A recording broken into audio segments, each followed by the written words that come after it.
Hello and welcome to BMX Kidz for the Commodore 64. It's spelled with a C, so you know it's epic.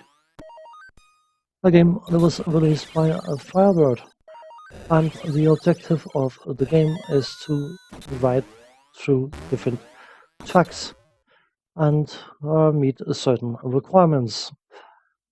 If you look at the bottom of the screen, you can see the interface, the timer. You have a certain amount of time to complete each track. The amount of spokes. If that ever goes to zero, it's instant game over. Your skill meter, which will keep an eye on how much skill you display on the different tracks. And then, of course, you have your energy bar, and that will drain continuously. And as it drains, you will drive slower, right? I think it's called slower and slower. So you want to make absolutely sure to keep that up. As you progress through the different tracks, you have certain requirements, and those have to be done within the time frame of the different tracks. So finishing position doesn't seem to do much outside of just determining potential bonus points. So your main concern is definitely not running out of spokes, keeping energy high, doing wheelies and tricks as required, and then get across the finishing line within the allotted time.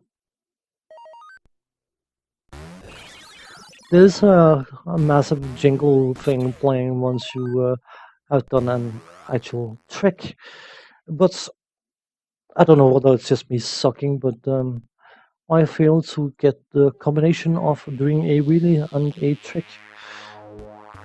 on track number 2, so I never managed to get past it. We're talking about the game. The soundtrack, which of course is delivered by Mr. Rob Hubbard, I personally don't think is necessarily one of his best performances on the Commodore 64. I don't know whether the tone of the music is intentional. I know the synthesized speech, which wasn't very easy to squeeze out of the humble Commodore 64, but definitely required some work, and I don't know whether the synthesized speech itself forced the rest of the music to have that almost tinny sound to it, or maybe it was intentional to have that not very pleasant, in my opinion, tone to the music. But regardless, I think Rob Howard has delivered far better music than he did for this game. From a graphical point of view, I had to find specifically the tracks are very, very enjoyable. There's a few other games I would like to have seen with a similar style graphics. There's a specific game that springs to mind that would be somewhat cool, I suppose, from this view angle.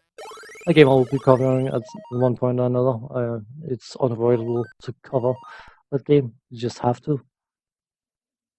And I mean, you can see the bikers being being bikers, and the animation for the different bikers is actually relatively high.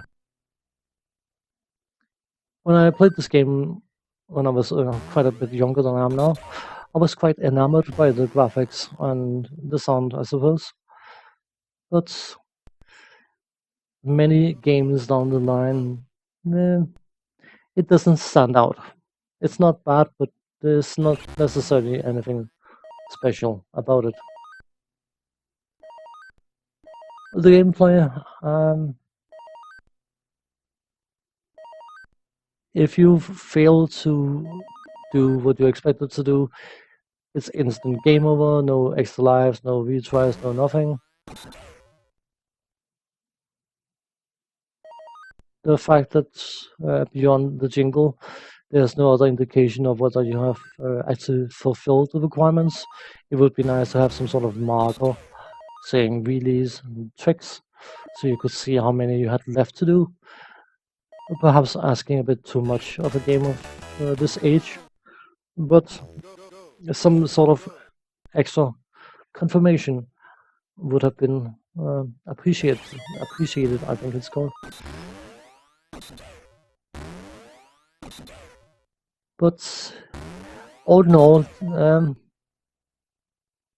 there's nothing inherently bad about this game. If you enjoy this kind of game, I suppose it will probably be very, very enjoyable, and if you don't, it probably won't. And I mean, I know that applies to every single game out there, but on a personal note, I honestly think that I remembered this game being more enjoyable than I found it making this recording. Probably just because I'm getting old. I will not deny that that is entirely possible. But on that note, thanks for watching. Take care and see you next time. Bye bye for now.